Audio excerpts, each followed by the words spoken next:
menjalani hidup biasa-biasa saja. Dalam zaman sekarang tuntutan hidup itu sudah jauh berbeda dari dahulu seperti misalnya anak harus kuliah, atau universitas negeri ternama. Lulus tepat waktu dan lain-lain. Malah lebih hebat lagi agar kuliah di luar negeri, setelah tamat harus cepat dapat kerja pada perusahaan besar.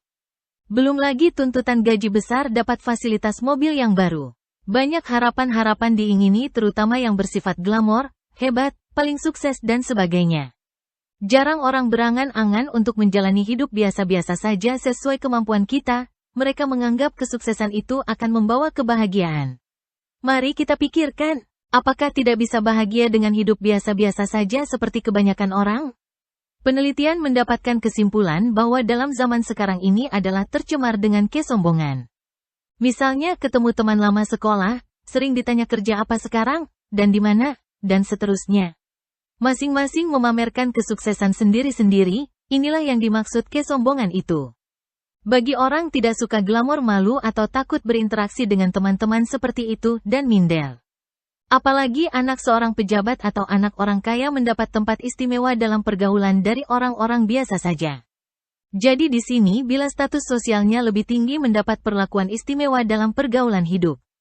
Berikutnya masyarakat modern sekarang cenderung individualistis, rasa kasih sayangnya sudah berkurang. Sulit bagi mereka menerima seseorang seperti apa adanya, atau status biasa-biasa saja. Padahal kenyataannya tidak penting apapun penilaian orang lain terhadap diri kita, tetapi perasaan tidak bisa dipungkiri.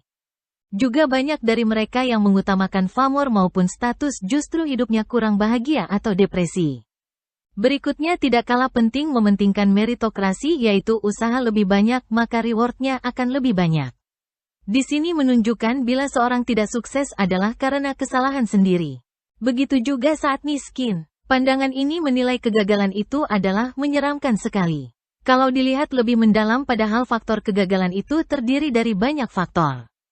Dari ketiga faktor ini banyak orang mengejar kesuksesan seperti di bidang materialistis atau tanpa memikirkan buat apa itu semua. Jadi dari sini timbul pertanyaan bagaimana kalau kita hanya orang-orang biasa saja, padahal orang sukses itu sedikit sedangkan lebih banyak orang hidup biasa-biasa saja. Kalau disadari sebenarnya hidup biasa-biasa saja adalah nyaman sekali, semua merasa sudah cukup. Mungkin kita tidak terlalu dalam mengenal hati orang-orang sukses, seperti orang super kaya. Orang terkenal, bagaimana menderitanya, salah-salah orang hidup biasa-biasa didambakan mereka. Setiap saat dapat berkumpul dengan keluarga, rekreasi bersama, nongkrong di warung. Senda gurau dengan teman dan lain-lain. Bagi orang bertujuan memang ingin seperti orang di luar kebiasaan bagus juga, tetapi mungkin lebih terpenjara dari orang-orang biasa. Jadi hidup bermakna itu bukan datangnya dari memiliki uang, barang mewah, orang terkenal, memang dari pilihan cara hidup masing-masing orang. Kebahagiaan itu bukan datang dari luar diri atau dari memiliki apalagi dari perlakuan orang adalah datang dari dalam diri sendiri. Yang penting dapat menjalani hidup seutuhnya dan menikmatinya. Semoga bermanfaat.